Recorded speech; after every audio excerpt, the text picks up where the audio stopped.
Hi, this is Lynnette Mann presenting to you Microsoft Access 2013 Building Forms and Reports. Microsoft Access 2013 allows the developer to build forms and reports fairly quickly using its wizard, or build more complex, customized versions using the design tools.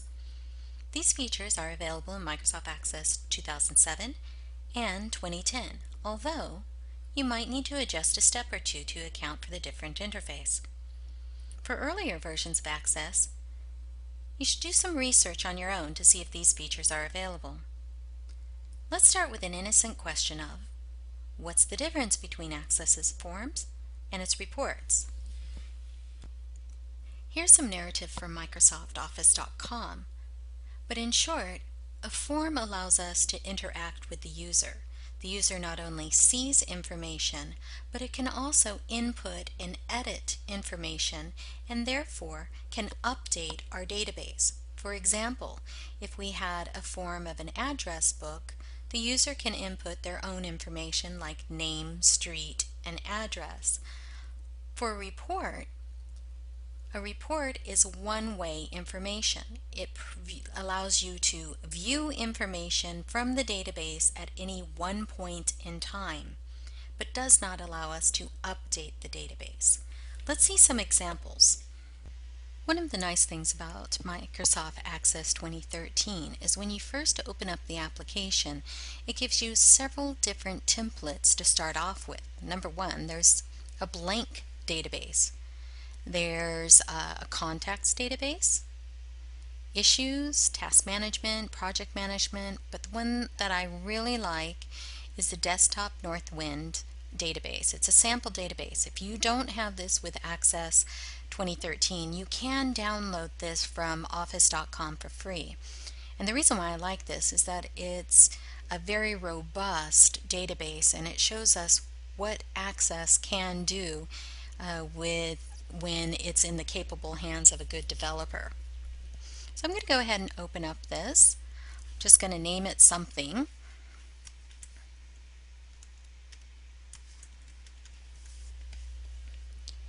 And it opens it up. Now this is a little bit different than what I've ever created, but it's so snazzy. I really like it.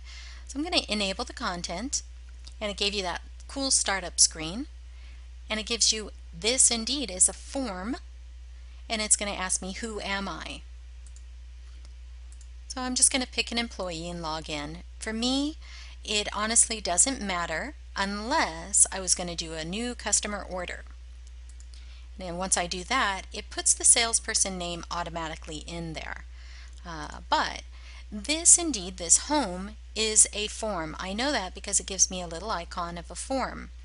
And it has some interesting products here. I can say, hey, if I click on these, it gives me more forms of what all these items are. So it's a very robust form.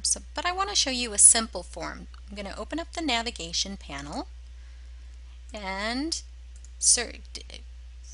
filter it by objects and go down to forms. And there are a lot of forms in this database. If you get a chance, open them all up. You don't really need to open up the subforms. Those are just the forms within a form. We'll talk about that later. But I'm going to show you, let's say, product details. This opens up a nice little window, and I have a drop-down box right here. I can choose any product. I can see what the ID is, the name, so on and so forth. The cost, the list price, all of that on this one form. There are some other forms. This is a subform on a different tab. Let's look at another one. Shipper detail. This one's really nice. It looks like a contact card. And again, the difference between a form and a report is I can interact with a form. If I need to change something, for example, the zip code, instead of 99999, it is now 88888. I have just now updated my database, and the postal zip code for shipping company A is now 88888. If I need to add a new record, all I need to do is click on New Blank Record. I say shipping company. I'll try and stay with their standard. Call it Z or Z, depending on where you are. We'll say Bob Smith, and he is the shipping manager. We'll skip that area, but I can say address is Main Street.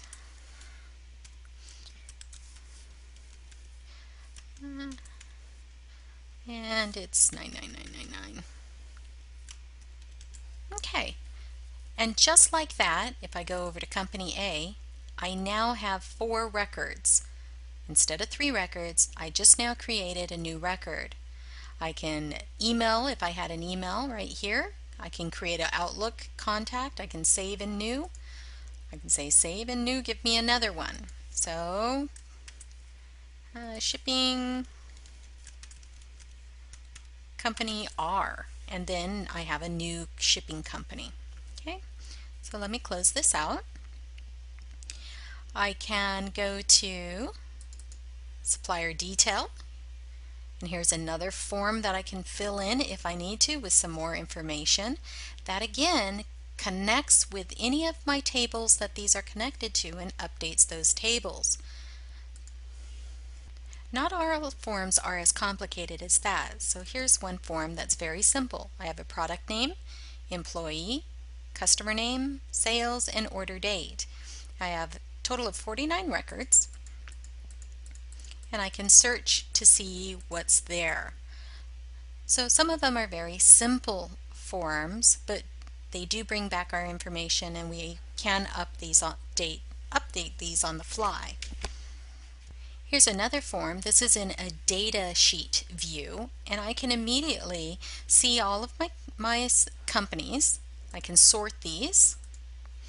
I can sort it by last name. And again, because this is a form, if I have a new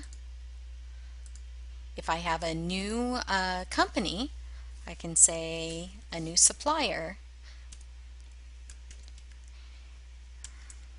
That good old Bob Smith.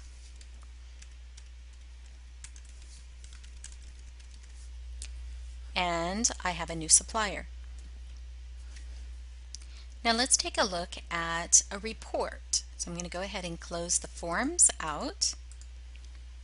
I'm going to scroll down, actually scroll up and just close the forms, open reports, and you'll see there's a lot of reports.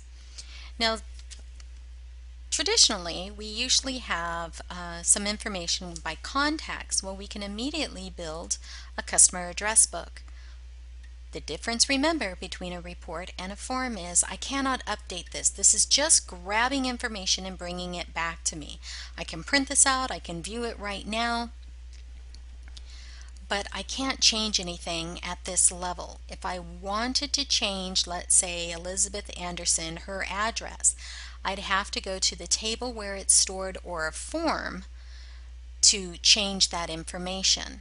A report is just bringing back the information at the moment. And they have this set up really nice that all I have to do is click on a name, and here's my form icon. It opens up that form, and I can say here's Elizabeth, and I can actually change it right here. Instead of 123, perhaps it's 125 or 153, and I can close this, and it changes it. But it did not change it because of the report.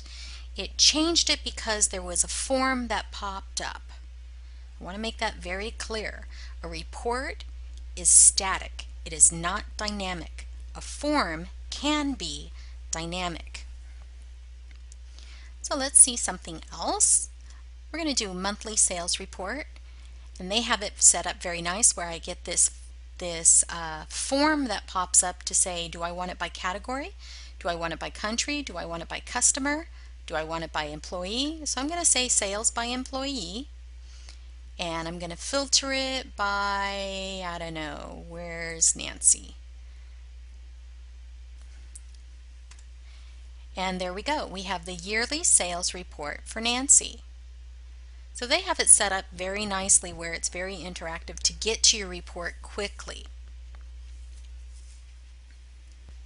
Here's our monthly sales report, our quarterly sales report, and just one more, our top 10 biggest orders. So all of these are reports. They are static. Let's review. Forms can be dynamic. They not only show us information, but we're allowed to input, change, and update our database from forms. They're very interactive. Whereas reports are static. They don't change. They only show us one point in time of our information that we have in our database. But they work really well together, as you saw in the Northwind Trader database directly from Microsoft.com.